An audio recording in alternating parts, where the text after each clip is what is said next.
Hi guys, life in ফ্রেমে তোমাদের সকলকে স্বাগত জানাই। তো আজ আমি বানাবো চিকেন কাটলেট। তো চিকেন কাটলেটটা আমি কিভাবে বানাবো আর কি কি লাগে এই কাটলেটটা বানাতে তোমাদের সাথে সেটা আমি শেয়ার করে নেব। তো চলো।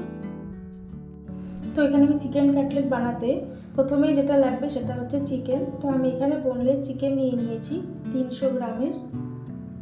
এখানে 300 গ্রাম 250 থেকে 300 গ্রামের মতন বোনলেস চিকেন আছে। তো এই বড় পিসটাকে আমি এবার ছোট ছোট করে টুকরো টুকরো করে নেব।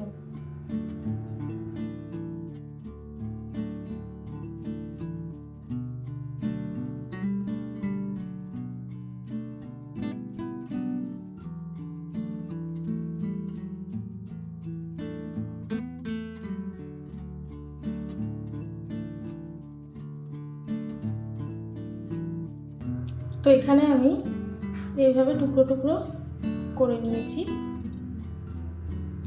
এরপরে আমি একটা মিক্সি জার নিয়ে নেব। এরপরে আমি এই মাংসগুলোতে মিক্সি জারে দিয়ে দেব।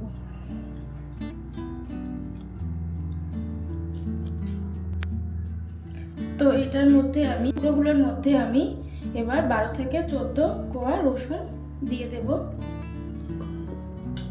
আর দিয়ে দেব 2 ইঞ্চ আদা আর দিয়ে দেবো আমি এখানে একটা মিডিয়াম সাইজ পেঁয়াজকে আমি এভাবে টুকরো করে নিয়েছি আর দিয়ে দেবো আমি 4টে লঙ্কা। তো এগুলোকে আমি এবারে সব কিছু দিয়ে মিক্সিতে ভালো করে পেস্ট করে নেব।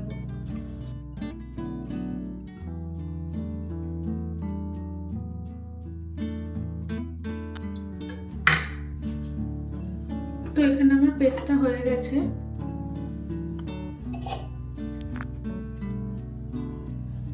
এই যে আমার কিমাটা হয়ে গেছে। তো এরপরে আমি কিমাতে দিয়ে দেব অর্ধেক পাতিলেবুর রস। পাতিলেবু না থাকলে তোমরা ভিনিগারও দিতে পারো।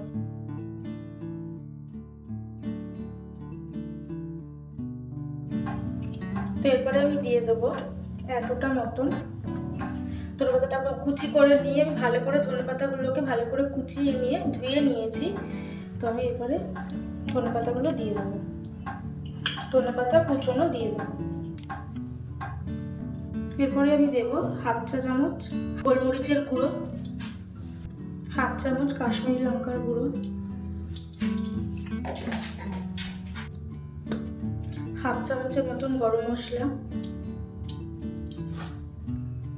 নুন স্বাদ মতন,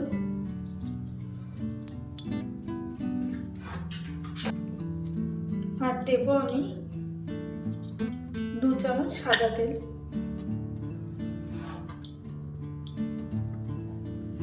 আমি এখানে দেব 3 চামচের মতো 3 চামচ বিস্কুটের গুঁড়ো। যদি বিস্কুটের গুঁড়ো না থাকে তাহলে তোমরা পাউরুটিটাকে ভালো করে ড্রাই রোস্ট করে গুঁড়ো করেও দিতে পারো। তো এরপরে আমি ভালো করে মেখে নেব।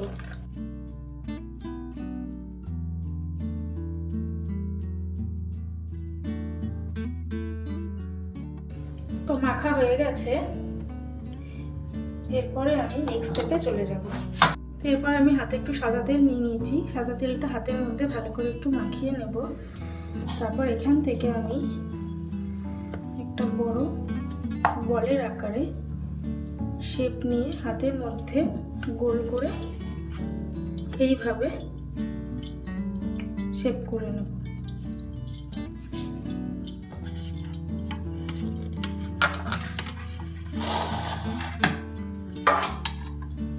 এরপরে আমি একটা প্লেটের মধ্যে করে এইভাবে নিয়ে নেব। তারপরে আমি একটা ছুরি দিয়ে এভাবে আস্তে আস্তে করে শেপ করে নেব। তোমরা যে যেমন ইচ্ছা মতন শেপ করতে পারো। চেপে চেপে চেপে চেপে আমি একটা শেপ করে নেব।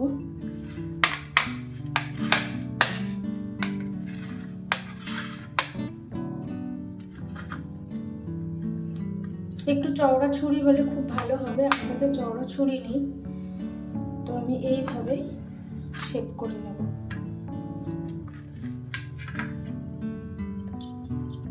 এভাবে আমি আস্তে আস্তে এবার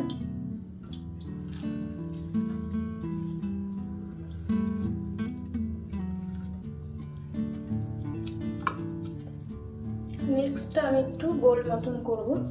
তো আমি এইভাবে হাত দিয়ে গোল করে হাত দিয়ে এরকম করে চেপে চেপে নেব।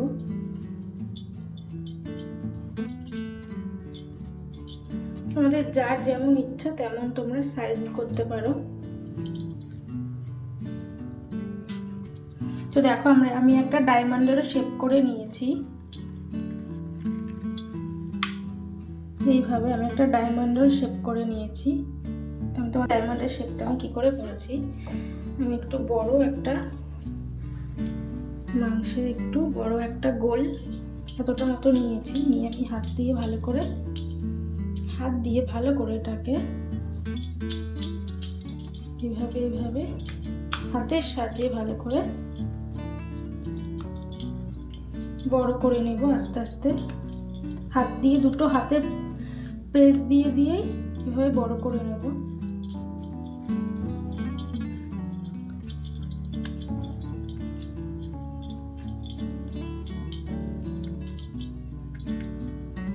তারপরে আমি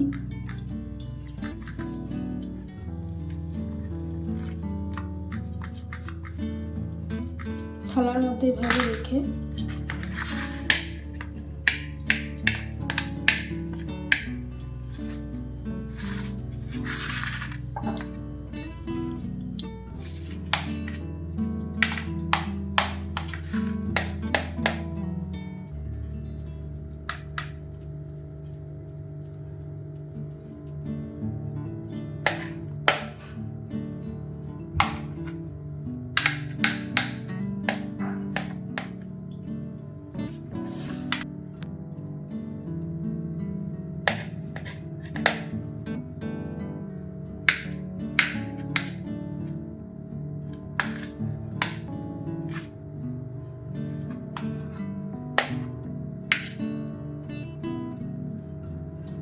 তো এই যে আমি চেষ্টা করলাম একটা ডায়মন্ড শেপ করেছি।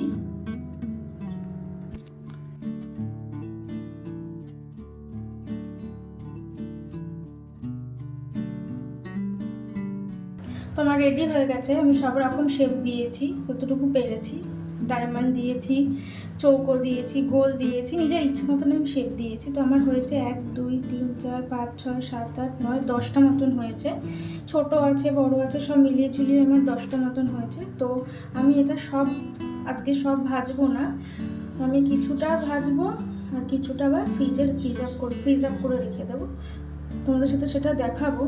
তো এখানে আমি একটা ডিম নিয়ে নিয়েছি, ডিমটাকে ফেটিয়ে নেব। ডিমের মধ্যে আমি অল্প সামান্য নুন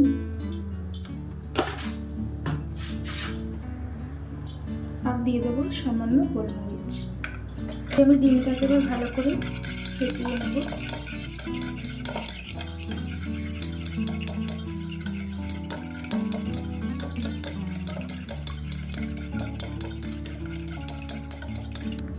তো একটাতে আমার হবে না আমার মনে হলো, তো আমি এখানে আরও একটা ডিম নিয়ে নিচ্ছি।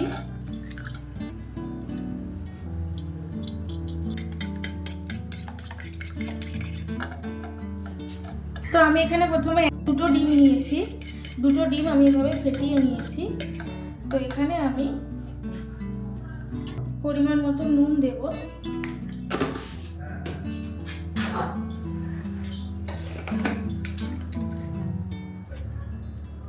আর দিয়ে দেবো 1/2 চামচ গোলমরিচের গুঁড়ো,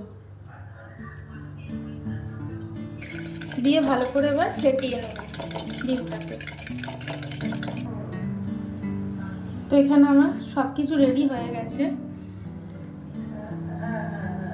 1 2 3। এরপরে আমি প্রথমে, তো আমার রেডি হয়ে গেছে, ডিম ফেটানো রেডি হয়ে গেছে। এখানে আমি বিস্কুটের গুঁড়ো নিয়ে নিয়েছি, এটা আমার কেনা আমি দোকান থেকে কিনেছি। তোমরা যদি বাড়িতে চাও তো বাড়িতেও তোমরা টোস্ট বিস্কুটকে গুঁড়ো করে নিতে পারো। আর এখানে আমার শেপ দেওয়া হয়ে গেছে। তো এরপরে আমি একটা কাটলেট আকারের শেপকে প্রথমে ডিমের মধ্যে এপিট ওপিট করে নাড়াচাড়া এপিট ওপিট করে দিয়ে দেব। তারপরে আমি তুলে নিয়ে ব্রেড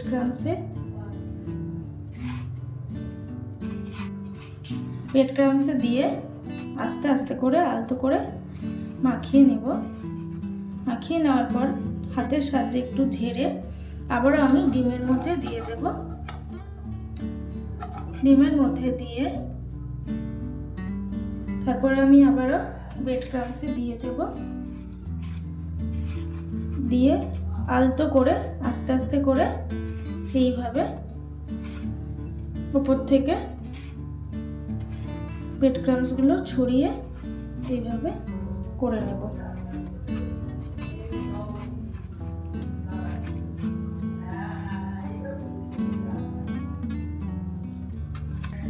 তো আমি হাত দিয়ে এরকমভাবে ভালো করে ঝেড়ে নিয়ে পরে আমি এভাবে রেখে দেব। পরের শেপটা আমি সেমভাবে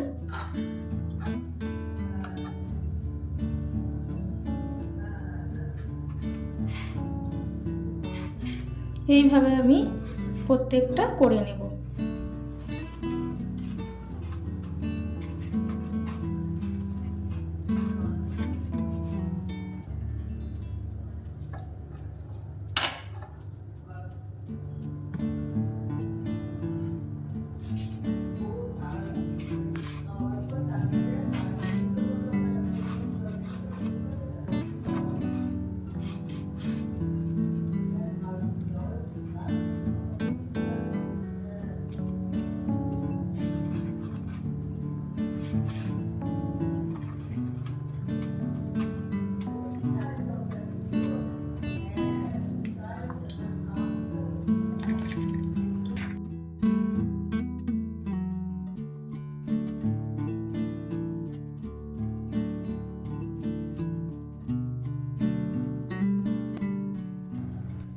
তো এভাবে আমি সব কমপ্লিট করে নিয়েছি। একে একে সব কোটিং আমার কমপ্লিট হয়ে গেছে। তো এরপরে আমি 30 মিনিটের জন্য ফ্রিজ আপ করে রেখে দেব সেট হওয়ার জন্য। 30 মিনিট পরে আমি আসছি, ভেজে দেখাবো তোমাদেরকে। তো কড়াইতে আমি তেল দিয়ে দিয়েছি। 30 মিনিট পর আমি ফ্রিজ থেকে বের করে নিয়েছি আমার কাটলেটগুলো। এরপর আমি কড়াইতে তেল দিয়ে দিয়েছি। তেলটা আমার গরম হয়ে গেছে। তেলটা গরম হয়ে গেলে আমি গ্যাসটাকে এবার কমিয়ে দেব। কমিয়ে দিয়ে আমি একটা কাটলেট এইভাবে আস্তে করে ছেড়ে দেব।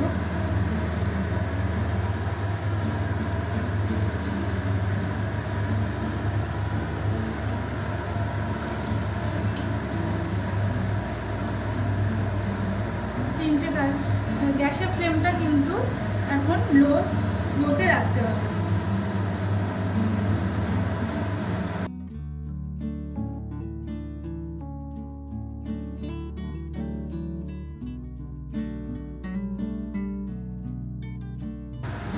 তো আমার ভাজা কমপ্লিট হয়ে গেছে।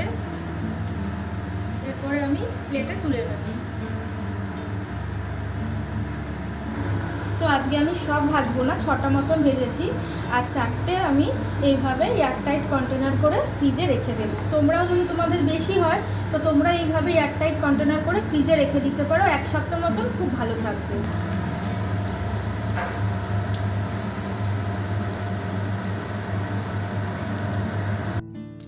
তো রেডি হয়ে গেছে আমার ইয়াম্মি ইয়াম্মি কাটলেট। তো তোমরাও এটা বাড়িতে ট্রাই করতে পারো বিকেলের ইভিনিং স্ন্যাক্স হিসাবে, খুব ভালো লাগবে। তো আজ এই পর্যন্ত। ভিডিওটা ভালো লেগে থাকলে প্লিজ তোমরা লাইক শেয়ার সাবস্ক্রাইব করে দিও, আর পাশে থাকা বেল আইকনটিকে প্রেস করে দিও আমার নতুন নোটিফিকেশান পাওয়ার জন্য। তো তোমরা ভালো থেকো, সুস্থ থেকো, আর রেসিপিটা প্লিজ বাড়িতে ট্রাই করো, আর ট্রাই করে আমাকে জানিও। চলো টাটা, বাই বাই।